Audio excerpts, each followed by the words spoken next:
First ever factory outlet Mukunda jewellery కేపీహెచ్పి కొత్తపేట్ ఖమ్మం సోమాజిగూడ హన్మకొండ. జై శ్రీకృష్ణ. దివ్య తిరుప్పావై వ్రతాన్ని మనం సేవించుకుంటున్నాం.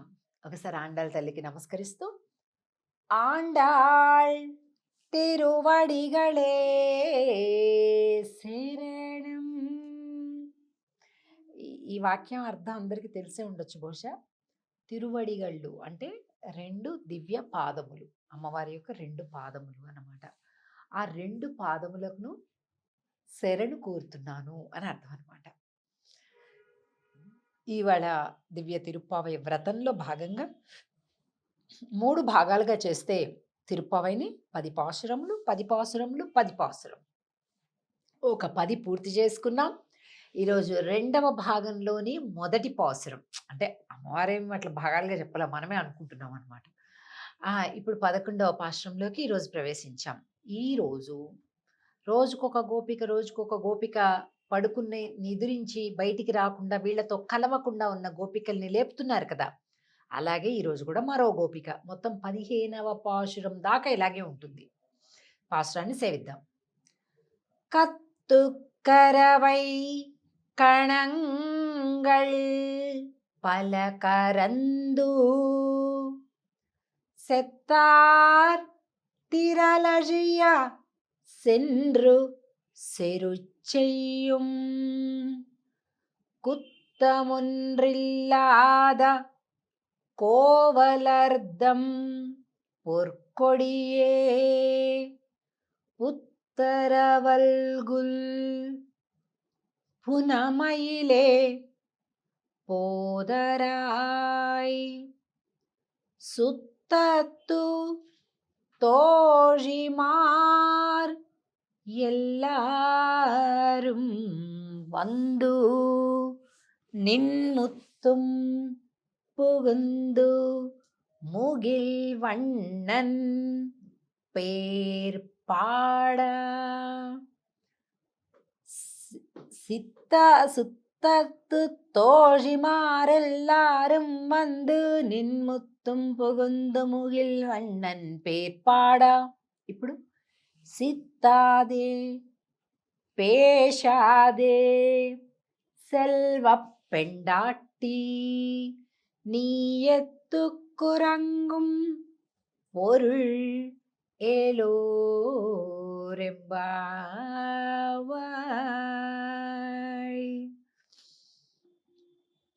కత్తుక్కరవై కణంగల్ పలకరందు.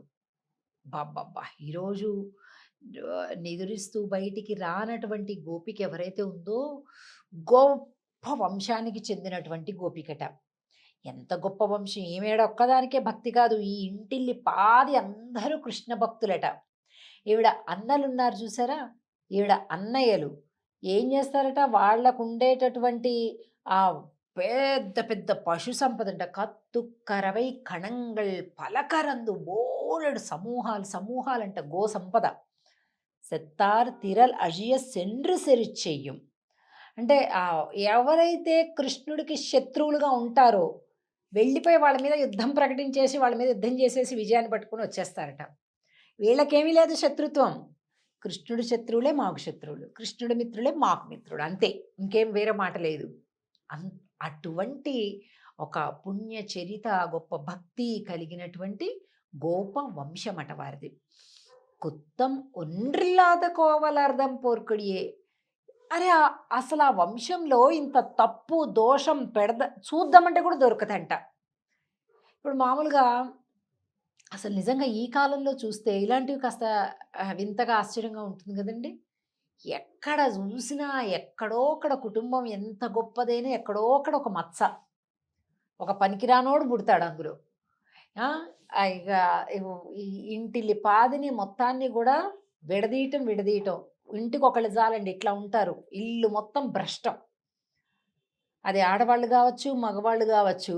కొడుకుల్ని కోడల్ని కలవనివ్వకుండా ఒక ఆవిడ, భార్యాభర్తలను కలవనివ్వకుండా ఒకళ్ళు, పెరిగి పెద్ద అయిపోయి తల్లిదండ్రుల మీద కేసులు పెట్టేవాళ్ళు ఒకళ్ళు, రకరకాలుగా అస్తవ్యస్తాలుగా అయిపోతున్నారు. అరే! ఇది ఒక వంశమే, ఈ కుటుంబమే, దీని పరువు ప్రతిష్టలను, బాధ్యతలతోటి మనం నెట్టుకు రావాలే అనే కాన్సెప్టే పోయిందసలు. ఏం లేదు. ఆ గోత్రం అంటే ఏంటో తెలీదు. పరువు అంటే ఏంటో తెలీదు. పెద్దవాళ్ళు ఎంత కష్టపడ్డాలో తెలీదు. ప్రతి ఇంటిలో అండి ఇప్పుడు నేను ఇది తిరుప్పావై ప్రవచనంలో పెద్ద కరెక్ట్ కాదు గానీ, వాస్తవం లోకం అట్లా ఉంది. ఇంచుమించుగా 100 ఇళ్లల్లో 99 ఇళ్ళు తండ్రిని ఇంకా అలా సంపాదించలా, ఇలా సంపాదించలేదు నువ్వు. నువ్వు పనికిరానోడివి అది ఇది అని తల్లిదండ్రుల్ని పనికిరానోళ్ళుగా మాట్లాడేటటువంటి ఒక దౌర్భాగ్యపు కాలం అన్నమాట. కానీ ఇక్కడ చూడండి, ఈ గోపిక కుటుంబం అంతా కూడా ఎంతో సిరి సంపదలు ఉన్నా కూడా వాళ్ళకసలు ఆ సంపదల మీద లేదు మోహం. వాళ్ళ మోహమంతా కృష్ణుడే. కృష్ణుడే మోహం. ఆయన వెనకే వెళ్తారు. ఆయన కోసం యుద్ధాలు చేస్తారు. అలాగన్నమాట. ఈవిడ చూస్తే మహా సౌందర్యవంతురాలట.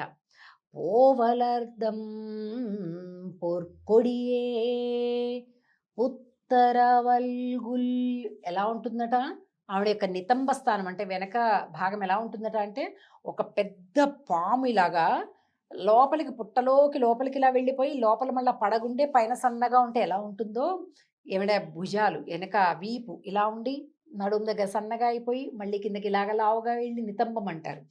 అలాగా ఏమి అందం అండి ఆవిడ. పునమైలే వనమయూరమా అంటున్నారు. అంటే ఆవిడ జుట్టు కేశాలంతా ఇట్లా ఉంటుందంట. సహజంగానే సుగంధభరితములైనటువంటి కేశములట ఆవిడకి. పునమైలే పోదరాయ్ సుత్తత్తు తోజిమారి ఎల్లాரும் వందు. అమ్మా చుట్టాలొచ్చారు, స్నేహితురాళ్ళం వచ్చాము, అందరం వచ్చాము. నిన్ ముత్తుం పుగుందు ముగిల్వണ്ണన్ పేర్పాడ. నువ్వా మయూరానివి, ఆయన మేఘవర్ణుడు. ఆయన పేరు చెప్తే నువ్వు అసలు ఆగలేవు, తెలుసు మాకు అని అంటూ ఇంత స్వామి కీర్తన చేస్తుంటే సిత్తాదే పేశాదే సెల్వ పెండాటి తల్లి ఉలకకుండా పలకకుండా ఎలా ఉండగలుగుతున్నావు తల్లి? నీ ఎత్తుక్కు రంగుం పొరు అనుగ్రహించు తల్లి. దా అందరం కలిపి చక్కగా స్వామి గురించి పాటలు పాడదాం, ఆటలు ఆడదాం, స్వామి దగ్గరికి కలిపి వెళ్దాం. ఎంత బాగుంటుంది కదా అందరితో కలిస్తే అని బయట నుంచి ఈ ఆండాళ్ గోష్ఠి పెద్ద సమూహం వీళ్ళందరూ లోపల పడుకుని ఉన్నటువంటి ఆ గోపికను ప్రేమగా నిద్ర మేలుకొలిపి తమతో చేర్చుకుంటున్నారు. ఇక రేపటి రోజు 12వ పాశ్రంలోకి మనం ప్రవేశిస్తాం. ఆ గోపిక విశేషాలేంటో రేపు చూద్దాం. ఆండాళ్ తిరువడిగళే శరణం. జై శ్రీకృష్ణ.